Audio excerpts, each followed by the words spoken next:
Sebbe, jag visste inte att man kunde lönnmörda en påve genom att skaka hand med honom. Men Sam... Skoja bara. Eller?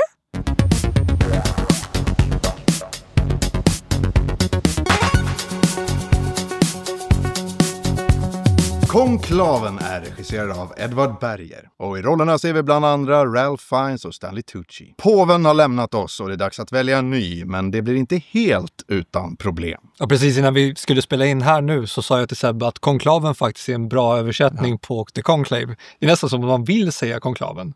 Filmen heter Konklaven. Ja, det blir nästan lite jobbigare att säga The Conclave. Verkligen. Som ni alla vet så har påven gått bort och nu har det valts en ny påve. Vi tänkte ju faktiskt på den här filmen under Oscarsracet. Men valde att inte recensera den. Men nu måste vi faktiskt recensera den här filmen. Ja, och jag hade inte sett den då. Så att det här var ett ypperligt tillfälle att få se den. Jag har velat se den. Jag har hört mycket gott om den här filmen. Men ja, som ni ser, vi recenserar en hel del film och ser på mycket annat. Vi hinner inte så mycket. Men nu tog vi oss tid. Och sen är det ju så att ärlighetens namn så var utfallet av Oscarsgalan för den här filmen inte speciellt superbra. Nej. Det vann en Oscar. 7 nomineringar. Yeah. Men den vann Best Adapted Screenplay. Yes. Bästa manus baserat på en förlaga. Oj. Det har jag skrivit ner. Och Oscar gick till Peter Straugan efter Robert Harris bok. För det är det som är en förlaga. Ja. Det är att det funnits någonting innan. Har du Wikipediat det här, Sam? För många år sedan gjorde jag det. Ja. Nu kan jag det. Nu kan du det. Nu kan jag det. Ja, för länge sedan så recenserade vi en film som heter På västfronten inte ett nytt. Ja. Och den regisserades av Edvard Berger, samma regissör som den här filmen. Vi har för mig att vi tyckte om den. Ja, jag gillade den väldigt mycket. Ja, det bådade ju gott. Ralph Fiennes spelar Father Lawrence här, en person som är en senior... Okej, innan vi går in på allt det här. Man behöver ju förstå lite grann av hur det funkar i en konklav när en påve väl dör. Och filmen gör ett bra jobb med att liksom förklara det för oss. Ralph Fiennes spelar då en kardinal som är inte next in line efter påven, utan det är liksom... Det handlar om senioritet. Påven är den som är mest senior och sen är då han näst mest senior. Så han får då ansvaret att ta hand om konklaven. Han blir liksom administratören för att det här ska gå rätt till. En konklav är då själva processen för att välja en ny påve. Många kardinaler från hela världen träffas och röstar om vem som ska bli nästa påve. På papper, om jag hade varit 15 bast så hade jag nog bara... Det här hade jag inte ens... Jag kan inte säga att det står vid mig varmt om hjärtat. Det här känns som en såpa. Mycket mer som händer under den här konklaven än vad man hade kunnat föreställa sig. Det här är gubbsåpa. När man säger såpa, det säger ju en del om kvaliteten på saker och ting.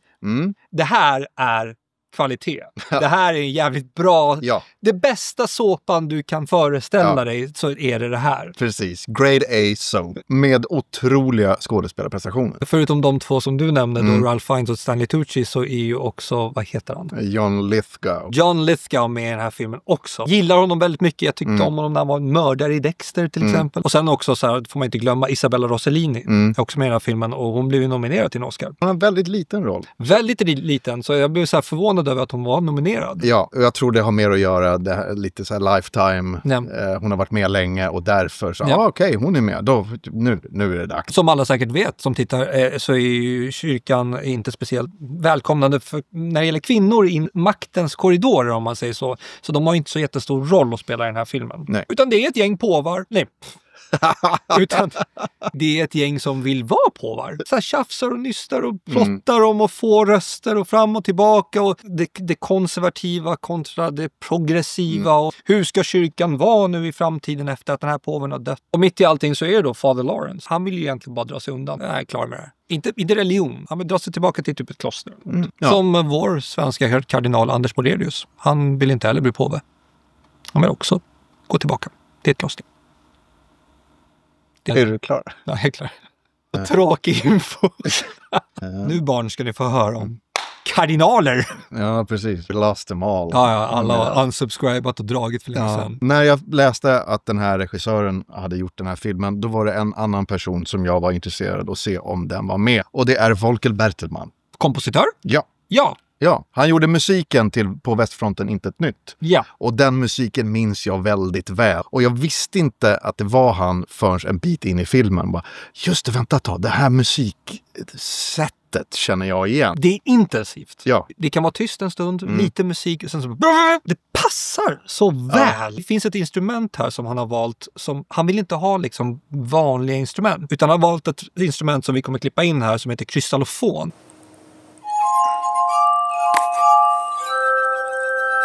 Man liksom blötlägger sina händer och så drar dem på den här grejen som ser ut som någon märklig sak. Väldigt bra musik. Väldigt bra.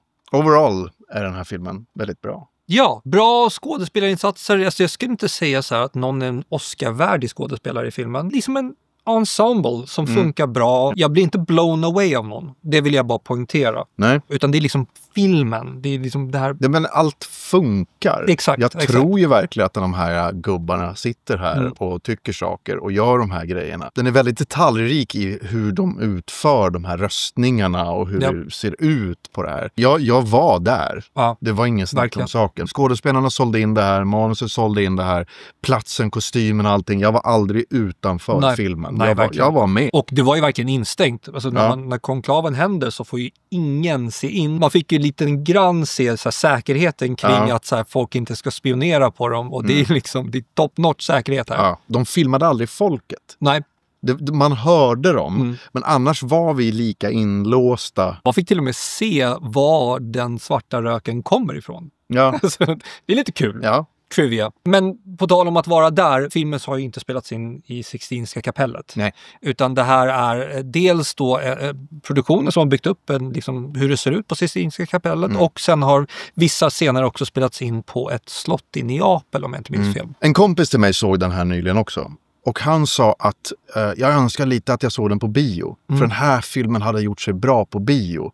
Det är stora bilder. Det är snyggt. Och jag förstår vad han menar. Jag såg den här också hemma.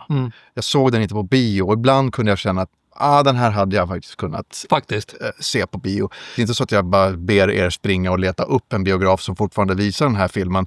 Men har ni en stor tv-skärm någonstans så tror jag det gör nog den här filmen lite mer rättvisa. Men har ni bara en vanlig liten tv hemma så funkar det också. Den här filmen, jag gillar den här filmen. Jag gillar också den här filmen väldigt mycket och en sak jag gillar väldigt mycket med den är att när det gäller religion och kyrkan, alltså man kan ju tycka vad man vill om det, men de gör ingen så här, de förfinar varken kyrkan eller förfular kyrkan, utan det är vad det är och det säger de i filmen också, kardinalerna, vi är bara människor och människor begår synd så att vi har våra svagheter och de här människorna begår synd eller begår misstag eller har svagheter som gör att filmen blir mycket mer intressant. Det är inte att alla går runt och bara liksom... Ja, men en rekommendation. En varm rekommendation. Gå och se hemma. Och när man tänker på Ralph Fiennes så tänker jag på The Grand Budapest Hotel. Och när man tänker på den filmen så tänker man på Wes Anderson. Och Wes Anderson...